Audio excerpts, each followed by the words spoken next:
Today's episode is about harvest.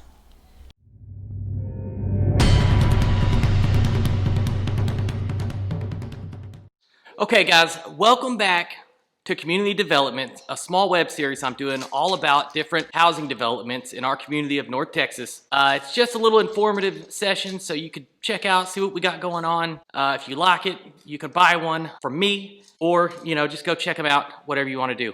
So this week's episode is about Harvest. Harvest is a master plan community. It's a 1,200 acre site, 3,200 to 4,000 homes. It's got 120 acres of future development, shopping, stuff like that. 4 pools, 16 miles of walking trails, coffee shop, gym, dog park. This thing, it has everything. Bree! Yeah, You ever been to Harvest? I sure have. This one goes out there and plays with her friends. Tell us a little bit about Harvest. So, Harvest just now built a new school, which is called Argyle West, and that school seems pretty nice. It's just now built. There's a lot of 2-stories if you're looking for a 2-story there. And there's nice roads, Wait, do it again. Okay, awesome. No, you're good. See you later. So that's what's going on with Harvest. This place is so big and just so spread out. I had to get a little help on this one. And luckily I was able to get Paige Austin. She's the lifestyle director at Harvest. And she's one of the best in the business. In fact, she is the reigning world champ of lifestyle directors. She won the Lifestyle Director of the Year last year, and she was gracious enough to bring me in, give me an interview, tell me all about it, and I was very fortunate because there was a lot about the place I didn't know, and so enough rambling for me. Check it out. Paige Austin. Yes. Thank you so much for doing this. It's going to be on our podcast, Community Development, where we go around to all these different community developments and just show what's going on, where people might want to live at. Yeah. So, first question. What does a lifestyle manager do? All right. Well, in this community, it's different everywhere. So I always tell prospects when they visit the different communities in the area to ask, what does lifestyle mean?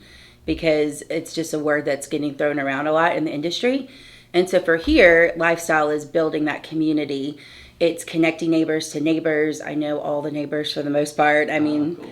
I know sometimes it's gotten so big, it's so hard, but I know a face or I know the name from Facebook or whatever, and I'm able to, so when a family moves in and they've got 2 kids, a boy and a girl, the boy plays baseball and the girl does gymnastics, I'm like, oh, you have to meet this family. They've got kids same age, same interests, cool.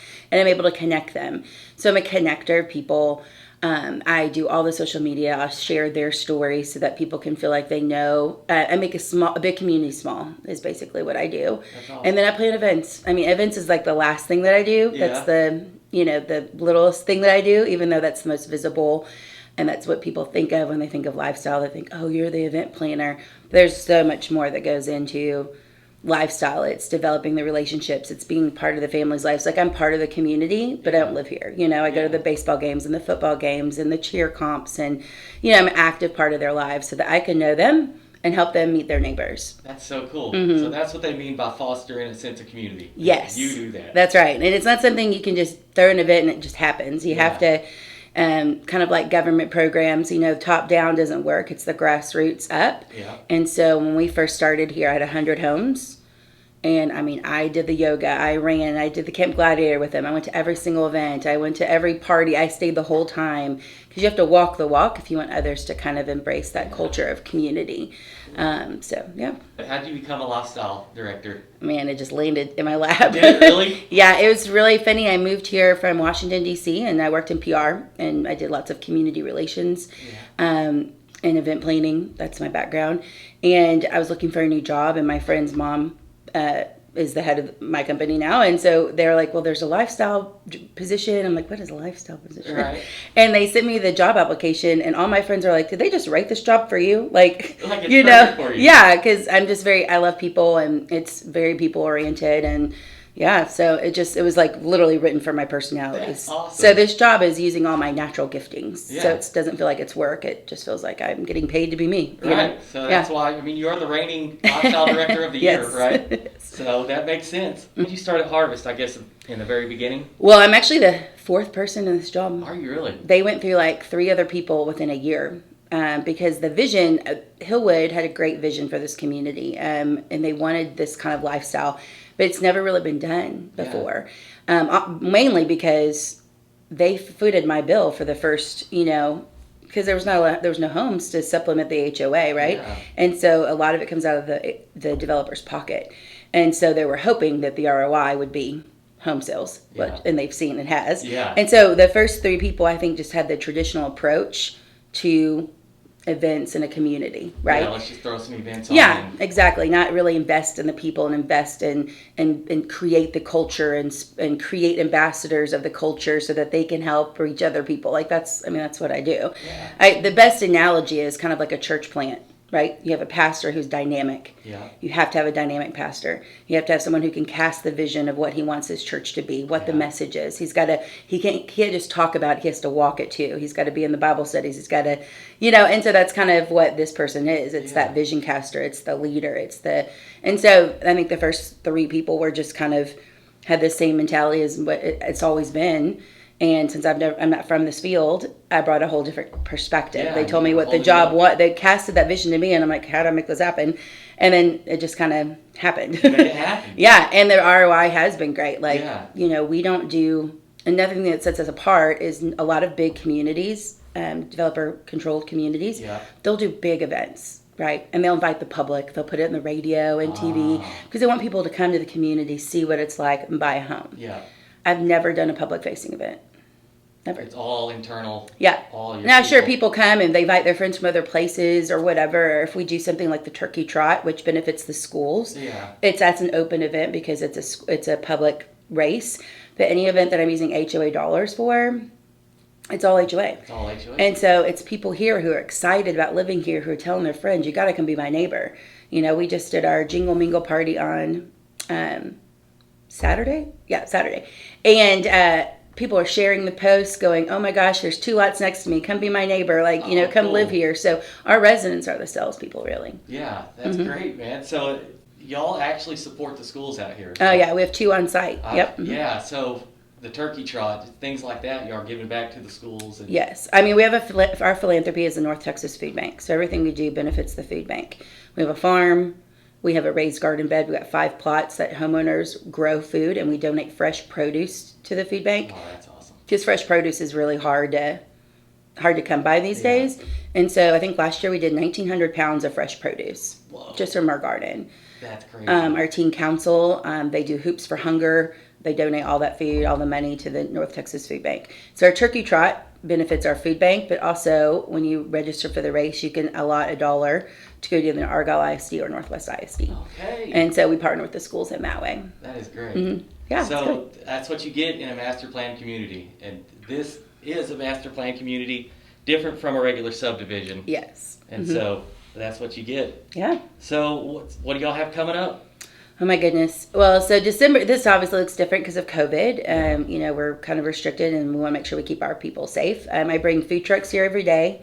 Since we went to quarantine in March, since quarantine started, I've had a food truck here every single day, which has been awesome. So people don't have to go very far to get food.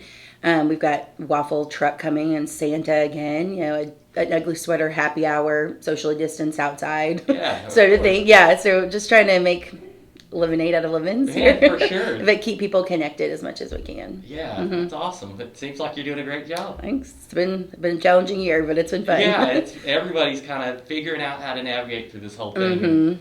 It seems like you guys pretty and much just so you know, I out. did have my mask on. We're social distance. Yeah. He has his mask on. I got my mask on. So. We had to flip a coin to see who took the mask off. That's right. I had lipstick on. I won. Check out our Facebook page. Check out our Instagram page. Check out our Twitter page. I've got all of it. Yeah. Because I don't post any salesy info on there. I don't post anything for my builders like, oh, look at this model home, or it's no sale. It's all organic, real. What's happening in the community. This is what you're gonna get. Yeah. So if you want to see what life is like, it's really is following our social media. And I've sold homes on social media. I've had people go, I'm in Arizona. I've been following you on Instagram for 6 months. I knew we're being relocated to Texas, and I knew I had to live here. And it's all because they were following us on Instagram for that time period. Because they're seeing life. It's real things that are happening on our social. I don't post fake stuff. No, you can tell out here what you see is what you get. Yeah, it's and very talking to authentic. you, it's for sure. Yeah, authenticity is a big thing for me. That's awesome. And that's something that, when other people are looking at other properties, is the authenticity piece. You can just tell a lot by social, Yeah. and you can tell a lot about, like when you ask them what their lifestyle is, they're like, oh, we do an event a month. Okay. Yeah, like okay, that's not really lifestyle, yeah. but okay. You're right. So that's what I'm saying. Lifestyle it means a lot of different things to a lot of different people. And so I always tell people just ask. And people can come out here. We have a farmhouse coffee shop, talk to our residents. I don't have pre-approved residents for you to talk to. You can talk to anyone. Talk to anyone. You'll always see people walking, playing at the park. It's a very active social community. Yeah. And so, yeah. They sell it for me. I don't even have to do anything. That is great. Yeah, HOA is so inexpensive here. They pay $33 a month for their true HOA assessments. So the total cost that they pay for most. There's some areas in Harvest that pay a little more based on because one section has front yard maintenance included. Oh, okay. But for the main part of Harvest, it's $92 a month. $62 of that is high speed internet and cable. Really? Mm-hmm. So 33 is your assessments, and you've got 4 swimming pools, like tons of parks. I did 350 events last year, like tons of amenities. We're about to open another amenity this spring, so it's just a lot. You get a lot for what your money is. In the 6 years I've been here, we've never raised dues. Now, granted, I'm sure at some point we'll have to increase as it's a natural thing, but we haven't had to in 6 years. And for the last 4 years, we've been operating solely as an HOA budget, which means we haven't been subsidized by the developer. That's awesome. So the lifestyle that everyone is enjoying right now, they get to continue that even when the developer leaves. And that's a big thing because a lot of times in these big communities who do lots of big things, it's bait and switch, right? Like the developer funds all of that stuff. And then the developer leaves, and it's like, okay, just now it's gone away. Yeah, you either raise your dues a lot, Yeah. or that stuff just goes away. And so Hillwood is really big on sustainability. Okay. So that you'll see a lot of that from their properties. They want it to be sustainable. What you buy into, they want you to. This is what it is, unless your homeowner board changes it. Yeah. Okay. Yeah. So Hillwood, that's owned by my main man Ross Pro Jr. Yes. Right? Yes. That is so cool. Yeah. So if he's involved in it, it's gonna. Oh yeah, he comes out here. I mean, he'll Really? he'll come out on Saturday, check things out. I mean, there's something here for everyone. I mean, every age group. I mean, we've got single people, young marrieds, all the way to empty nesters, retirees. And so my events calendar will cover all of that. We've got a bazillion groups. We've got the masters group, which is our 55 plus. All the way to our moms group and dads of Harvest. Like we've got all sorts of things going on here. Yeah. So there's literally something for everyone. You like to sew and knit, there's a group for that. You want to craft, there's a group for that. Yeah, that's cool. Yeah, so it's really great. God.